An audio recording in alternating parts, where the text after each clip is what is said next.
Simon, simplesmente árbitro de 3 Copas do Mundo. Vamos seguir por aqui, Clássico Carioca. Deu Botafogo 3-0 para cima do Vasco. No Clássico Carioca, importante numa briga por uma vaga na Conmebol Libertadores, domínio absoluto do Botafogo. Vitória por 3-0 sobre o Vasco e consolidação. Jogando em casa, o Glorioso foi para cima. Marlon Freitas fez lindo lançamento para Vitinho. O lateral foi até o fundo e cruzou para Santi Rodrigues ser travado. No escanteio, Joaquim Correa cabeceou e Léo Jardim fez a primeira grande defesa da noite. Depois do lançamento, Piton se enrolou e a bola sobrou para Vitinho. Léo Jardim salva o Vasco mais uma vez. Coutinho erra na saída de bola, Marlon Freitas encontra Santi Rodrigues sozinho, mas o goleiro do Vasco fez uma belíssima defesa. O Cruz Maltino tinha muita dificuldade na criação e só conseguiu esse chute de Pumita no primeiro tempo. O domínio era total do Botafogo, que se transformou em gol depois que Correa foi derrubado dentro da área. Pênalti que Alex Telles converteu, 1-0 Botafogo. No segundo tempo, David Ancelotti apostou nos contra-ataques. Joaquim Correa recebeu na área e acertou o travessão. De longe, Alex Telles mandou uma bomba, Léo Jardim mais uma vez. Em mais um lance de perigo do Botafogo, o Savarino mandou por cima. 3 minutos depois, em nova escapada alvinegra, Arthur foi quem fez o segundo. Com o Vasco apático dentro de campo, o Botafogo continuou o domínio e fechou a grande noite com David Ricardo. Placar final, Botafogo 3, Vasco 0. Fico contente com como jogamos. Sabemos que temos que jogar assim, sempre, que ter mais continuidade.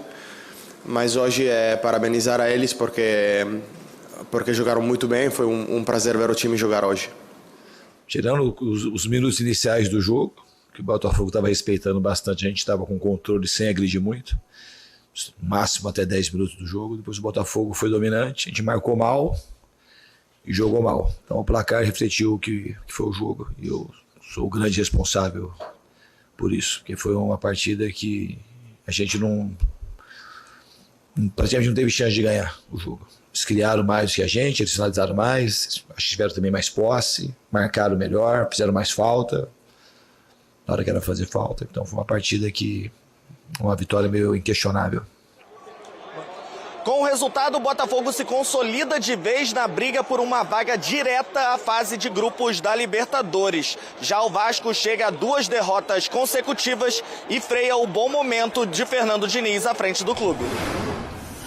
Temos a tela do jogo, posse de bola muito equilibrada, 51-49, finalizações, Botafogo 23-12 no alvo. Esse dado impressiona, né, Elton? 9-0. O Vasco não toma a bola no gol. 5-2 grandes chances, 34-15 ações da área rival, escanteios 8-3. Como é que você viu esse 3-0 do Fogão para cima do Cruz Maltino, Elton? Jogo de muita autoridade do Botafogo e, de novo, né, o Vasco cometendo erros defensivos que prejudicaram a equipe em mais um jogo que poderia ter sido mais equilibrado, né? No jogo contra o São Paulo acabou sendo realmente uma partida onde até o gol do São Paulo o Vasco era equilibrado e no segundo tempo acabou caindo de rendimento, mas nesse jogo contra o Botafogo mostrou uma equipe com algumas limitações. Partindo do Vasco primeiro, né, a mudança da formação, sem o Nuno Moreira, né, o Andrés Gomes faria essa função, era natural a mudança, mas o Diniz colocou de novo o Ryan para fazer a ponta, né, jogar um pouco como segundo atacante e o Verratti como titular. Eu acho que o Vasco ganha controle, mas perde na profundidade, é um time que perde essas transições rápidas até com o Ryan jogando um pouco mais por dentro. Então quando o Botafogo tinha mais a bola e conseguia produzir, até com seus volantes, né, o Marlon Freitas dando alguns lançamentos, o Danilo também, né, ajudando ali a construir, o Vasco sofria defensivamente e quando recuperava não conseguia acelerar o jogo, tanto que teve poucas oportunidades, né, principalmente no primeiro tempo. E o Botafogo conseguiu, já indo para o lado alvinegro da força, o lado do glorioso, né, já que os dois são alvinegros, antes passando pela dupla Coutinho e Verratti, a gente percebeu que o Botafogo neutralizou muito bem os principais jogadores do Vasco. Primeiro que o Coutinho ele tinha que jogar numa faixa um pouco mais recuada para tentar criar, por isso até criou poucas oportunidades, né? Foram 3 chances, foram 68 ações com bola, porque muitas vezes ele tinha que buscar o jogo no campo de defesa para tentar construir numa faixa mais recuada, e a gente viu que o Verratti teve apenas 14, acabou até dando lugar ao David no segundo tempo, e esse número é que é preocupante, né? Ações na área rival, nenhuma dos dois. A do Coutinho se entende mais, como eu falei, jogou um pouquinho mais recuado para tentar construir ali entre o Cauã Barros principalmente, né, que estava preocupado com a marcação, e o Tietê que ajudava na saída de bola. Mas o Verratti, centroavante, jogador de área, não ter nenhuma ação na área rival mostra que foi um Vasco ofensivamente inoperante, né? Nos últimos 2 jogos acabou sendo assim. Méritos para um Botafogo que estava pressionado, ainda há essa briga, né, para tentar chegar diretamente à fase de grupos, está ali a perseguição do Bahia, o Bahia acabou perdendo na rodada, então o Botafogo se aproxima a 3 pontos do Bahia, e isso faz com que o time recupere essa confiança. Vamos lembrar, né, Felipe, atual campeão brasileiro, tá muito distante, inclusive, da disputa pelo título, então o principal objetivo acaba sendo a Libertadores. Como o Vasco também está com esse objetivo no momento do campeonato, foi um confronto direto positivo para os donos da casa. Com uma vitória com autoridade e uma perseguição que vai ser até o fim por uma dessas vagas diretas aí, a fase de grupos da Conmebol Libertadores do ano que vem. Elton Serra falando do Clássico Carioca, a vitória do Botafogo 3-0 contra o... Tá aí, porque o Vasco, em dado momento, no final de semana, acontece, se o Vasco vencesse o São Paulo em casa, poderia. Aí tinha o confronto direto com o Botafogo, ele poderia ter encostado com o Botafogo. O Botafogo teria 48 e o Vasco teria saltado para os mesmos 48 e teria passado o Botafogo no número de vitórias. Dava para sonhar com vaga na fase de grupo já da Libertadores. Acho que é um recálculo de rota nesse momento. Libertadores ainda uma possibilidade, mas via pré-Libertadores. Pergunto para vocês, quem tá mais com cara de que vai chegar? E acho que o G4 tem uma briga ali, o Bahia pode chegar, acho que o Botafogo ainda pode chegar. Bom dizer, né, William, que agora a gente pode falar para a vaga direta em G5 Sim. e para a vaga pré-Libertadores G7, possivelmente G8. Possivelmente, né? G8. Então aí é que tá a briga? Ou tem alguém 11º, 12º ali que ainda dá para encaixar? Vamos separar. Briga pelo G5 e a briga pelo G7, G8 que seja. Eu acho que a briga pelo G5 vai até... Peraí, que agora dá para pôr a tela. Vamos pôr a tela de novo, meu povo, para ajudar essa colinha é fundamental. Sendo generoso o Fluminense. Sendo muito generoso colocando o Fluminense nessa briga. A realidade é até eu vou com a minha colinha aqui. Eu vou com a minha colinha aqui e o pessoal vê os gols aí da vitória do Botafogo sobre o Vasco 3-0. É o seguinte. 52, Fluminense, Bahia está na 5ª colocação. Isso, Botafogo 51 está em 6º, está evidentemente nessa briga com o Bahia, né? E aí você tem o Fluminense com 47, que ainda vai jogar agora contra o Mirassol nessa quinta-feira. Acho que sim, porque eu também não vejo força. Embora a pontuação não seja um absurdo imaginar o São Paulo chegando com 45, são 7 pontos, mas não vejo força na comparação do São Paulo com os rivais acima dele. Nenhum no Morumbi. Tem um a menos que o Fluminense, nenhum no Morumbi. Então, acho que de fato a briga por G5 vai até o Fluminense.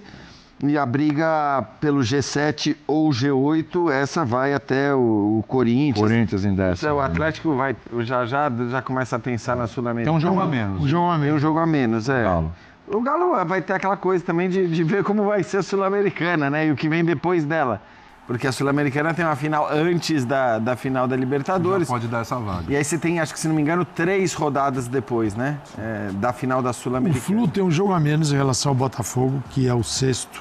E o Flu poderia ir a 50 pontos e entrar numa briga com o Botafogo e até o Bahia por uma vaga na Libertadores América.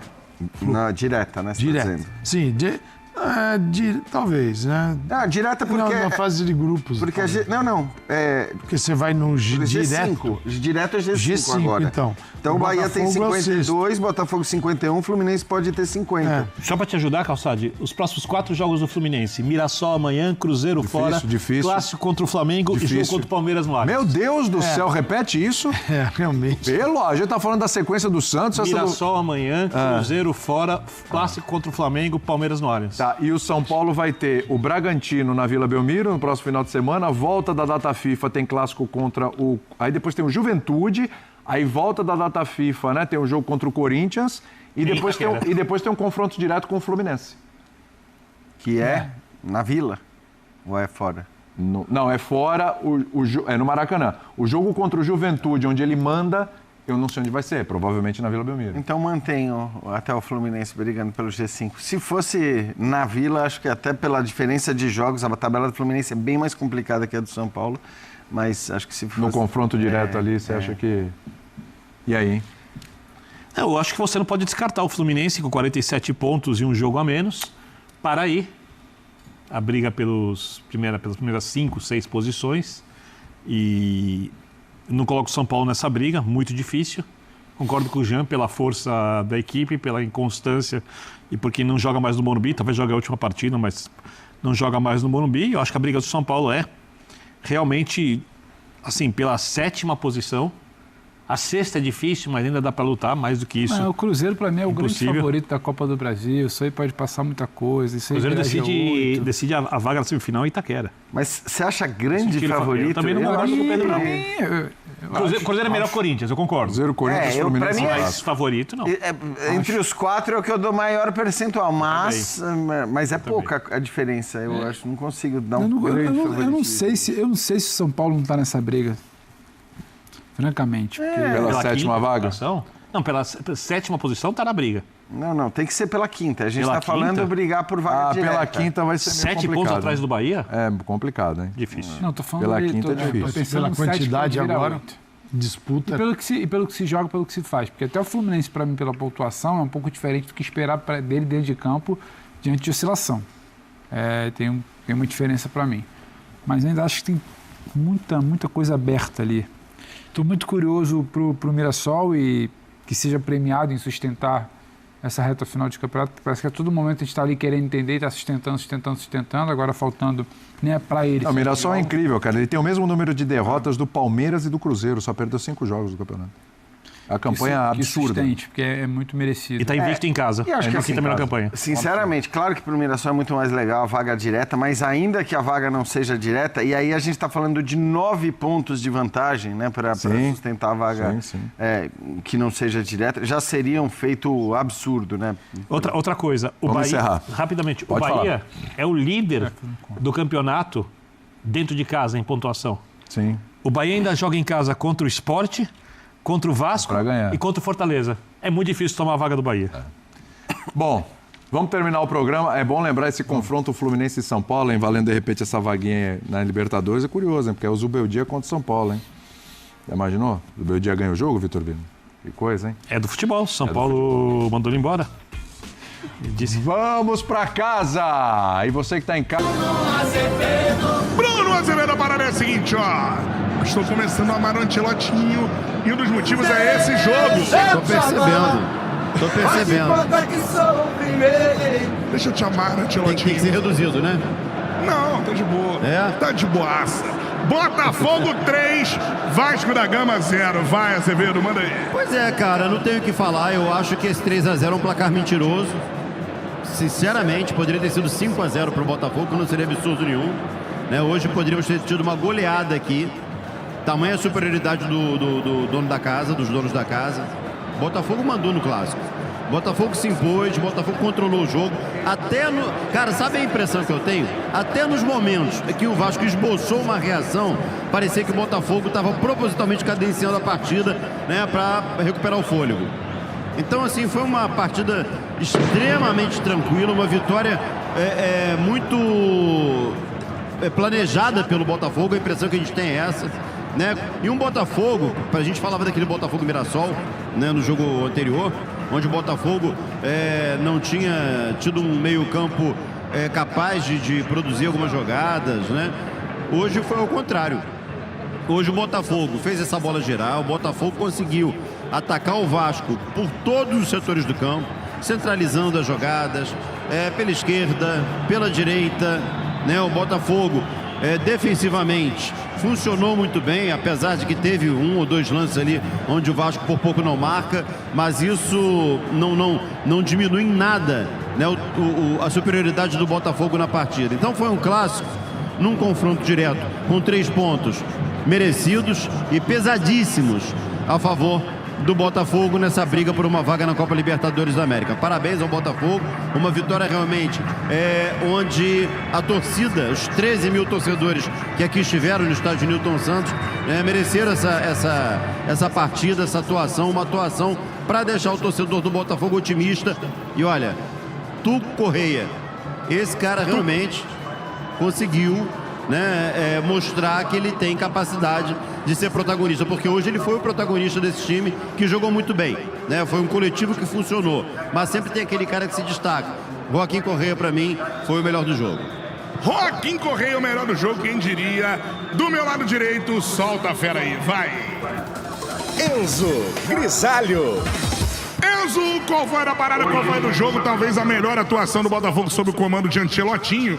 Talvez, estou tentando lembrar aqui, acho que sim. A mais consistente do primeiro ao último minuto, sim. Porque o primeiro tempo contra o Mirassol foi muito bom, né? E a pior atuação do Vasco depois da arrancada? Foi a pior atuação, assim. A gente teve uma atuação muito ruim contra o Vitória, mas o Vasco conseguiu buscar o resultado mesmo jogando muito mal. Hoje o Vasco não existiu. Hoje o Vasco não conseguiu armar nenhuma jogada perigosa de ataque. Hoje o Vasco não conseguiu reter a bola, que é a principal característica dos times do Fernando Diniz. Ele não conseguiu manter a bola na defesa para fazer um toque de bola, não. Sempre sofreu muito com a pressão do ataque do Botafogo. Ali no final do primeiro tempo, foi o único momento que o Vasco conseguiu controlar de certa forma nos últimos 10 minutos, assim. E mesmo assim, num contra-ataque do Botafogo, o Botafogo foi lá no último minuto, sofreu o pênalti com uma jogadaça do Tuco Correia e abriu o placar. Então, assim, uma partida para o botafoguense lembrar, para Ancelotinho usar de padrão, porque, assim, a diferença de hoje para o jogo contra o Mirassol, lá no Maião, é abissal. A gente viu o Botafogo no Maião buscando cruzamentos a toda hora, latereio a todo momento, algo que me faz dar um desgaste, porque, assim, a gente está falando do atual campeão brasileiro da Libertadores. A gente não tá falando de uma equipe que tá lutando contra o rebaixamento. Então, assim, ficar buscando bola na área pro Cris Ramos o tempo todo, ficar buscando lateral na área o tempo todo, é muito pobre para uma equipe que tem a capacidade de fazer o que fez hoje com o Vasco, que poderia ter feito mais de 3-0. Hoje, 5-0 seria um resultado ok, porque pelo que a partida se mostrou. O Botafogo jogou muito, principalmente o Joaquim Correia sendo o maestro ali, o pifador do ataque, junto com o Vitinho, armando muito bem pelo lado direito, tendo uma dificuldade na hora de decidir do passe, mas assim, muito consistente, sempre aparecendo, conseguindo ir e voltar, sem muitos problemas na marcação. Agora do lado do Vasco é isso. Fernando Diniz aparentemente não aprendeu com os erros contra o São Paulo, repetiu hoje no segundo tempo a mesma coisa. Matheus França, gente, Matheus França, não é para sacramentar que ele não serve mais, não é para a torcida também ficar pegando no pé dele, mas assim, Fernando Diniz tem que se ajudar também. Ele entrou muito mal contra o São Paulo, errou tudo que tentou, e aí hoje é a sua primeira opção para entrar num jogo onde o Vasco não consegue ter meio de campo. Aí você tira o Tietê, ao invés de colocar o Hugo Moura para encorpar mais e o time ter mais meio de campo, conseguir competir mais no jogo com o Botafogo, você coloca o Matheus França. O Vasco ficou perdido, continuou perdido. Botou mais um homem de criação, onde a bola não conseguia sair da zaga para o ataque, porque os jogadores ficaram ali no meio, tentando rodar a bola, não conseguia. Sempre que corria de trás para frente para levar a bola, já chegava cansado. Andrés Gomes sozinho o tempo todo pelo lado esquerdo. O Ryan, mais uma vez, sumido da partida, e a culpa não é dele. Sabe, hoje, a gente botar a culpa no Verratti, a gente botar a culpa no Ryan, a gente botar a culpa no Andrés Gomes, é você ser muito simplista. Você tem que entender o contexto do jogo. O Vasco, mais uma vez, não teve meio de campo, repetiu o segundo tempo contra o São Paulo e não conseguiu jogar. Fernando Diniz tem que começar a pensar com carinho no Hugo Moura, tem que começar a pensar com carinho no próprio Thiago Mendes. A gente não sabe se ele está treinando bem, se ele está treinando mal. Hoje voltou a entrar numa partida, pode ser uma opção. A questão é, Cauã Barros e Tietê não é a melhor dupla de volante pro Vasco. Essa pode ser a dupla de volantes contra times que estão lutando contra o rebaixamento. Mas contra equipes que vão propor jogo, que vão pra trocação, o Tietê não consegue entregar mais esse tipo de futebol. E assim, a gente tem um lateral esquerdo, o Vasco tem um lateral esquerdo que é muito ofensivo. O Vasco precisa de um volante para deixar ele mais livre para ir pro ataque. O Piton hoje sofreu o jogo todo, porque o Tietê não conseguia chegar ali pro embate, não conseguia chegar ali na marcação junto com o Vitinho. Então assim, o Fernando Diniz tem muito que repensar na formação. É importante que no próximo jogo o Vasco vai ter a volta do Nuno, vai ter a volta do Paulo Henrique. O Vasco agora é o 9º colocado, tá perdendo um pouco, a distância aumentou, é quase de 10 pontos contra o Botafogo, e vai enfrentar o Juventude em casa sábado. Partida que é a obrigação do Vasco ganhar. Juventude que ganhou hoje, tudo bem, gol do último colocado, mas ainda consegue ter chances de se livrar do rebaixamento. Obviamente que remotas, mas ainda consegue ter. Então assim, Vasco tem que abrir o olho. Conquistou as 4 vitórias seguidas, só que agora já virou a página. Agora a gente está falando de 2 vitórias seguidas, 2 derrotas seguidas. Dito isso, uma contra um rival, contra o Botafogo. E podendo ter sido uma goleada acachapante, assim. Vasco hoje poderia ter saído daqui com 5-0. Então, o Fernando Diniz tem que abrir o olho, o time tem que abrir o olho, e o Botafogo tá de parabéns, principalmente o Ancelotti, por ter conseguido fazer taticamente a equipe jogar muito bem hoje, cara. Bom, na minha opinião, o Botafogo jogou uma das melhores partidas com o comando do David Ancelotti, né? Dominou o Vasco no meio-campo, a zaga foi soberana, o goleiro Léo Link quase não trabalhou, né? Os atacantes erraram como sempre, muitos lances de gol, chances claras, né, desperdiçadas aos montes, Vitinho, Santi, Arthur Cabral e etc. Mas o Botafogo não tomou conhecimento do Vasco. O Vasco teve 10 chances, 10 finalizações, nenhuma no gol. O Botafogo teve 22 finalizações e foram 9 no gol. Teve 8 escanteios contra 3 do Vasco. O Botafogo foi muito mais incisivo, muito mais ofensivo, muito mais, vamos dizer assim, propositivo no jogo. O Vasco tentava umas escapadas sem muito sucesso, pelas pontas quase sempre, o meio campo foi anulado, o Coutinho não tocou na bola, Danilo anulou o Coutinho, Barbosa também anulou ali o Verratti, e volta e meia fazia as coberturas do Vitinho, o tal fugiu o nome dele agora, o ponta esquerda do Vasco, tava o Ryan pela direita, o ponta esquerda era o outro cara lá. Ele às vezes trocava com o Ryan, teve até o amarelo do Barbosa, foi um lance necessário de fazer a falta para matar a jogada e levar amarelo. Não foi um lance de infantilidade dele, foi um amarelo necessário. Foi o Ryan que deu um drible nele, ia sair cara a cara, ele matou a jogada. Mas ele foi soberano, foi impecável na defesa. Barbosa tá jogando uma bola redondinha contra o Mirassol. Já tinha sido um grande jogo do Barbosa, ontem de novo, quer dizer. Então, temos aí que dar a Pedro o que é de Pedro, dar a César o que é de César. O Barbosa jogando muita bola. E, em si, o Botafogo taticamente jogou muito. Tem qualidade, nós sabemos que o Botafogo é qualificado, tem bons jogadores. Só que nós temos que ter um time mais bem treinado. E ontem demonstrou taticamente e tecnicamente também uma evolução. Tomara que mantenha assim. Eu acho que o Ancelotti achou o time. Agora é aquilo, mudança só se for por questão de lesão ou suspensão. Tomara que não tenha bate na madeira nenhuma lesão mais, porque já temos muitas lesões. É hora de começar a tirar a gente do estaleiro e não botar. Pessoal, curta, comente, compartilhe, se inscreva no canal, ative o sininho, hype o vídeo. Tamo junto sempre, um abraço, até o próximo vídeo. Vamos, fogão. Calma, não vai embora ainda. Aqui em cima tem um vídeo especialmente escolhido pra você. E aqui embaixo tem o último vídeo que a gente postou. Corre lá e assiste, é maneiro. E aqui você vai se inscrever no canal. Clica aqui, se inscreve no canal, dá essa moral pra gente. Tamo junto.